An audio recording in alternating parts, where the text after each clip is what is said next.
Aaron Ginn from Hydra Host. He's the CEO and co-founder. You know him, you love him. Aaron, how you doing? Been too long. What's up? Yeah, it's been a while, man. I miss David Cameron. So that's what I take away from that. Yeah. Oh, really? The okay. Tories are a mess, but yeah. Yeah. Well, I mean, have you been grappling with the phones, fertility thing, the social media thing? Like, where do you stand on all that? I mean, most of the longitudinal studies, they actually can't normalize or control for most of this stuff versus like already predisposed behavior. Sure. And then like you already were existingly depressed and accelerates the depression, similar to like alcohol and other things like that. Sure. But the second is that this is going to go the way of the 18th Amendment because of the guy what Jordy said, which is like, but the world is flatter than it's ever been before, just like the model stuff with Anthropic. It's like okay, so we make a big deal about this, but then 6 months later, China already has it. So like, what's the point of this? and I think that's like I like the intent, but the intent should be like empowering parents to like educate their children and empower them to control or choose. Which Apple is doing. Even a curfew feels more like enforceable, or like enforced screen time, which is like you get 30 minutes a day on social media. Like that feels like easier for the platforms to actually enforce than, or the country to enforce than like a total ban. Yeah, but this just goes the normal trajectory of how technology gets adopted. There's always a late stage of regulation, and for like GPUs, you know, like there's a reason why the UK government is so aggressive on sovereign AI. Is because they want to do similar things to like what this is. And I think that trend is a little bit unescapable because in the UK, you have the right to do that. Like they're a sovereign country. You can regulate how you want to regulate. And then the latter component is that if you think about the kind of how this whole space is fleshed out, well, like what has enabled our business and why we just closed a very large Series A. How much? $100 million. $100 million. Yeah, no, right. So, appreciate that. I have a gong in mind. Whenever y'all had your successful acquisition, I rang my little gong for y'all. Yeah, of course, man. Did you prime it? Because we've been getting a lot of critiques online. People said you didn't prime the gong. Yeah, and I just thought you come in with the hardest possible hit. No, I'll show you. You have to do 5 priming strikes and then the real strike. So you go. Now it's primed. Okay. Now the real hit, like this. That's how you prime the gong before you strike it. This is the way you do it. We learned this from the commenters who said we weren't warming it up. Hey, I am pro appropriation of my culture, so like this is always a pro for the J&J. Yeah, you brought us hats. You brought us hats that I didn't feel comfortable wearing because they just. I thought he was talking about appropriating the GPU whisperer culture, whispering to the GPUs. I mean, literally, my dad gave me this on my desk. So, like, this holds my phone. Very cute. Love it. So $100 million. What is the distribution of that? I mean, are you going to be buying a lot of GPUs? You're working with Nvidia. Is this like one data center, multiple data centers? Are you building like restate the thesis of like where you fit in the bottleneck? Yeah. So no, we're not using any of the money to buy GPUs. Oh, okay. We are an asset-light company. Yeah. I believe we hold the title as the only neocloud in NVIDIA's orbit that is a software company. So we manage GPUs. So we provide an operating system for the data center to where any data center in the world can become a neocloud. Sure. We're already in almost 24 countries, close to 60 data centers, and we have let's say several billions in contracts that have been signed for us to continue this project. So that's why Sovereign is a big customer of ours. Is got to think that is a U.S. company really going to go try to build a data center and supply in England, or are they just going to rent from somebody in England? Then you add the layers of now we're on social media, but this is clearly going to be applying to GPUs. Then you can see how this all flows out, where data residency in nation states is going to be a permanent fixture going forward. And then that's not me approving that or wanting that. Like I just think that that's just where we are right now. And then you add the continuous layers to that of like, well, what is AI going to work on? Healthcare, education, defense. Already all those are nationalized industries in these other countries. So in summary, public cloud is dead. And NVIDIA all the other accelerators are basically are applying a ton of free cash flow to that same argument. And so we're the software that enables all of that to work together. How much of your thesis is like, you want to stay NVIDIA only, you want to compound the learnings around the NVIDIA ecosystem, there's value. Like we talked to another, a NeoCloud last week that's AMD super focused. But then you talk to other folks and they're like, we want to be completely agnostic. We want to be, one big blob of fluid compute. There's multiple theses that are playing out and people are sort of testing every idea. But how do you see it? Like, what is your strategy? Yeah. So our software works with any OEM or ODM. It's intentionally designed that way. But of course, like the capacity in our data centers reflects exactly what the market demand is. Yeah. And NVIDIA is just the best. Yeah. And yes, I do think that there is a place for not necessarily the hyperscaler chips. I think that market is pretty narrow. I think it's probably 5 customers that actually would ever buy that.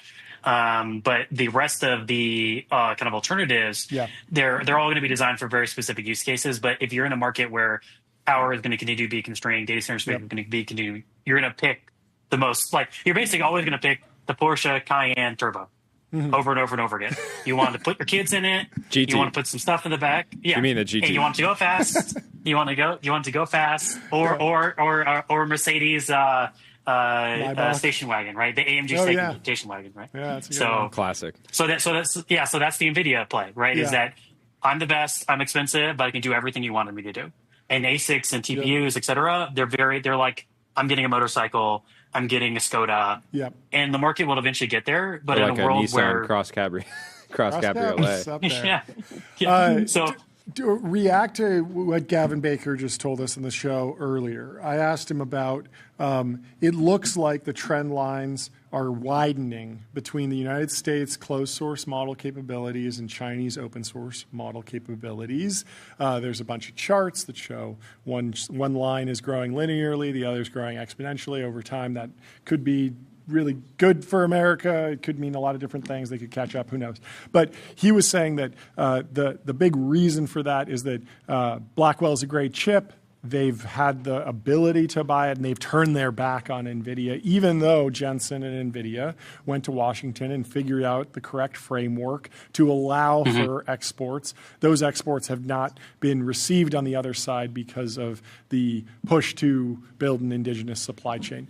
How strong is that narrative for you? What would you add to that?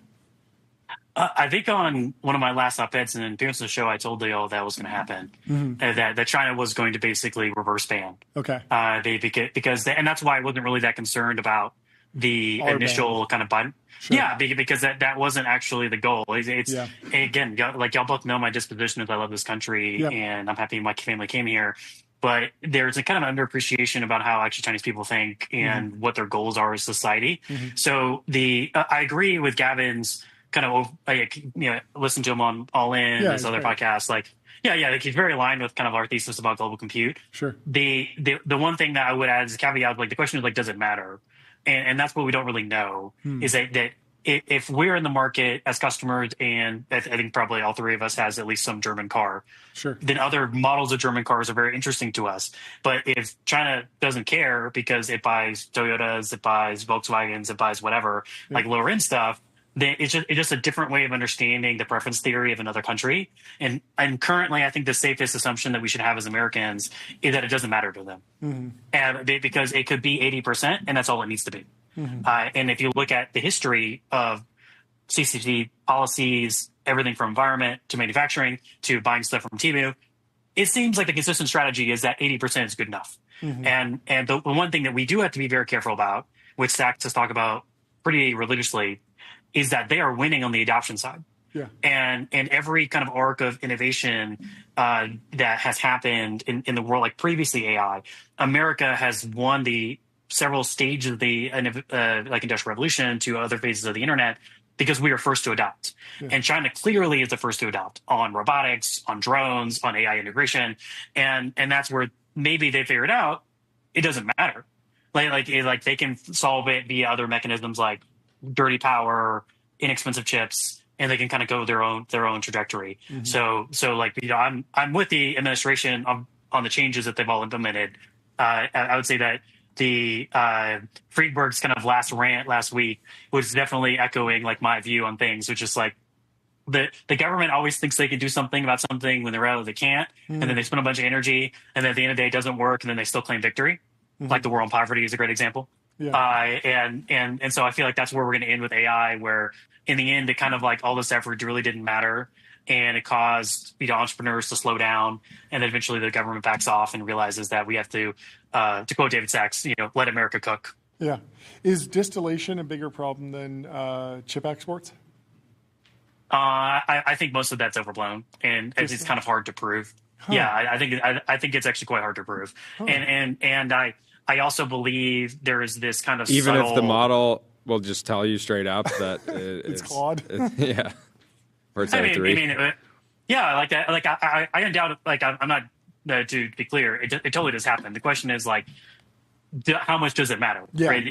Right?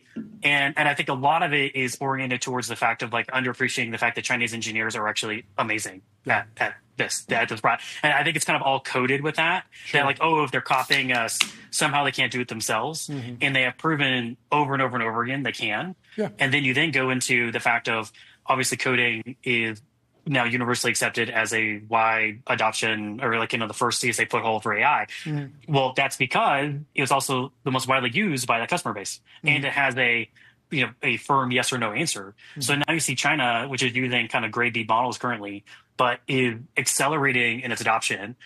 And it, doesn't care about what things that we care about in terms of everything from morality to safety and things like that. So of course they're going to be able to find use cases and things that we didn't understand. And that's something we as Americans have so far deeply underappreciated.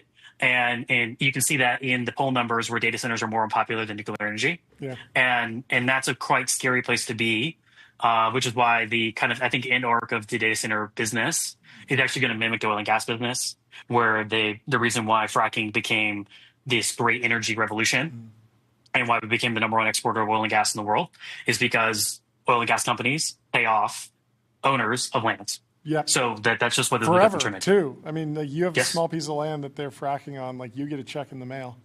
Yeah, that's right. And that's starting to happen.